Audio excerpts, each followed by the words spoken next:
Hello everyone, and welcome back to Doctor Who's Crown Jewels. We are on Series 5 of the Revival, and the 31st season overall. Yeah, only 9 seasons to go. It's the first of Stephen Moffat's turn at the showrunner helm. I have thoughts about Stephen Moffat's run as a whole. I'm very mixed on it. I am extremely mixed on it. I think I like more of it than I don't. But I'm not going to be unfair. Crown Jewels is about looking at the best of each season of Doctor Who. There is something that I don't just like in each season, but love. And by something, I mean entire episodes, which is what this series is meant to be about. However, it's not just entire episodes, but sometimes entire seasons. Series 5 is one of them. It's an amazing opening. It really redefines what Doctor Who can be. People were so used to David Tennant. We were all left wondering at the time, how can it continue? And it felt fresh, but it felt like a natural continuation as well. And it also had its own unique ideas brewing. Now I'm going to cover some honourable mentions. These I think are strong enough to be considered Crown Jewels as well. I'm going to keep it basic and have 2 things I'm going to be talking about. But it could have been 3, because the 11th hour is really that good. Now, it has a nice pace to it. You almost have the prologue of the season with a newly regenerated 11th Doctor and Amelia Pond. But then we see that she's grown up, and the Doctor hasn't changed. It would be a bit weird if he's changed, considering he just changed. But he's basically fully formed in this story, which is a bit unique, but works well with the kind of story this is trying to be. It's good setup, it sets up a load of things. Unfortunately, Moffat's not good at paying things off, but he's really good at setting them up. Amy as a character, we are sold on. Rory as a character, we're sold on.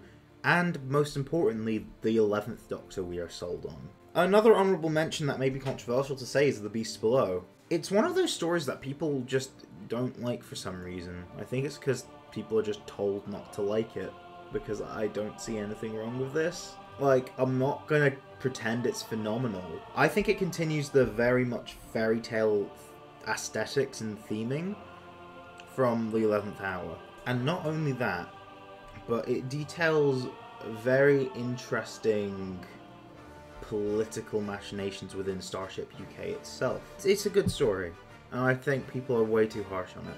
And skipping all the way to the finale, I do feel like it's a very solid finale and is arguably the most solid we had since the first season of the Revival. It very much builds up such a grand scale, which seemingly competes with the Stolen Earth, and also pays it off in a very interesting and different way. The Big Bang is a very quiet final episode, but a lot of important stuff does happen. And you know what? I enjoy it for that. And none of it's done badly. All 3 of those were written by Stephen Moffat.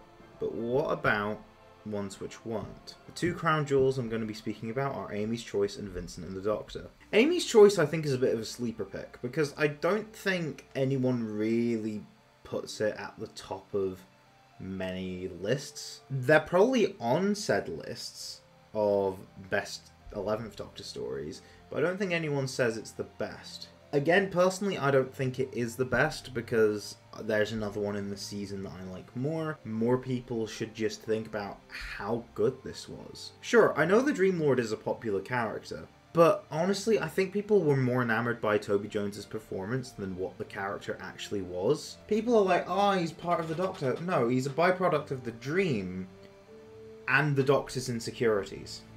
And as a result, he manifests as someone that really tears apart the Doctor in this one.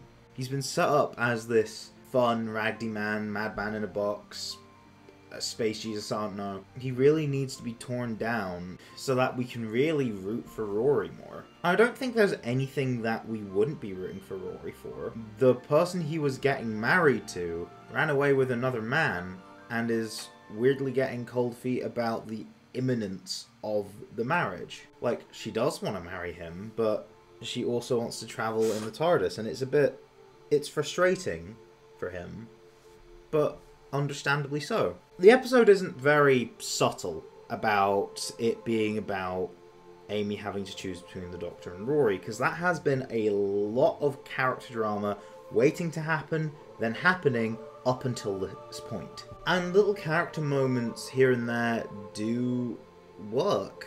Rory is very heroic, despite possibly being seen as a coward, but he does want to protect his wife no matter what. The Doctor wants to save as many people as he can, even if it is detrimental to trying to save Amy and Rory.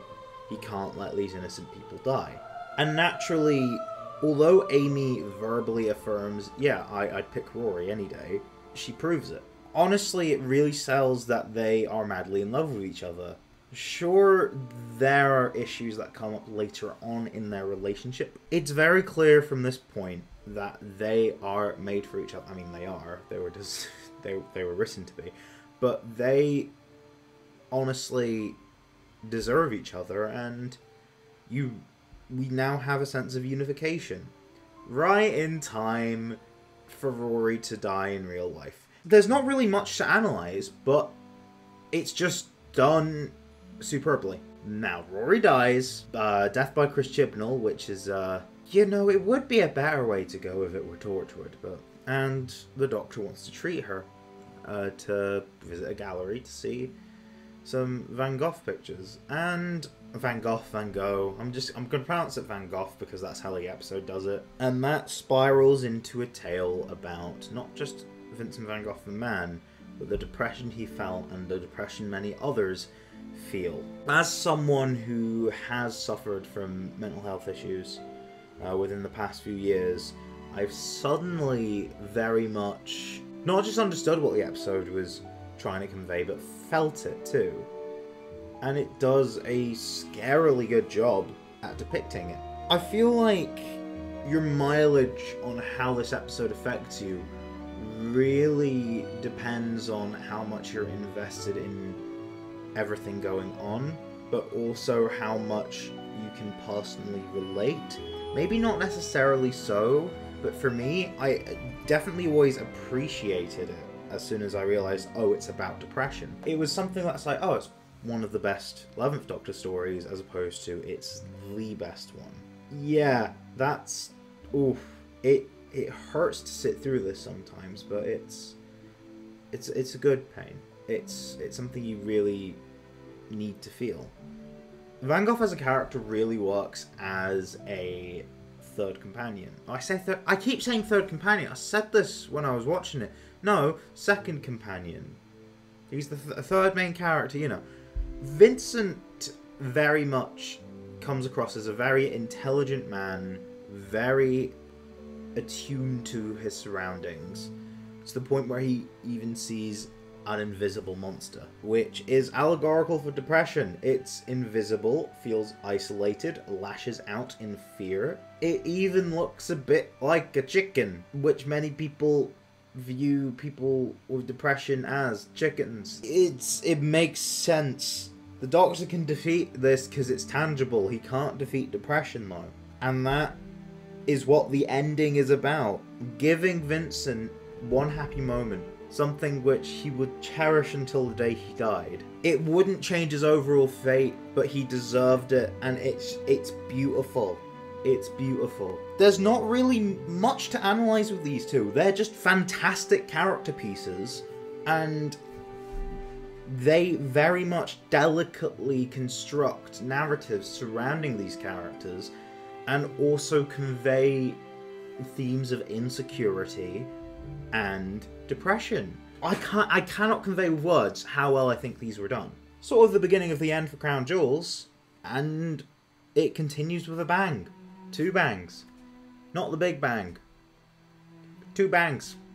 Bap, bap. You probably agree with me. Vincent and the Doctor is a popular one for a reason, although I feel like most people are like, oh, it's good, it makes me feel emotional. I feel like not enough people analyse it for what it truly is. Maybe I've just not been looking carefully enough, because it is popular. And Amy's Choice is also loved, but yeah, I think it should be appreciated more for what it does with the main cast, as opposed to just, oh, this villain's cool. It's a cool that they're both really good, phenomenal guest casts, and I'm surprised these writers were never asked back. Anyways, next time's going to be an interesting one, because I made 2 entire videos going in depth about Series 6. It's been a while. I've actually rewatched it since, and I'm going to watch the episodes that I'm wanting to cover again in the lead up to this. But I'm not going to rewatch my analysis. I still believe I stand by everything I said in it. If not, maybe giving something a little more leeway and something a little less. But overall, doesn't really... My view on the season only really improved even slightly after.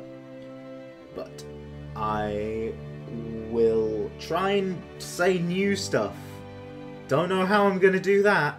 It might be a short one. It may... I could just be like, hey, bullet points, watch these, done. And with that, I'll see you then. Bye-bye.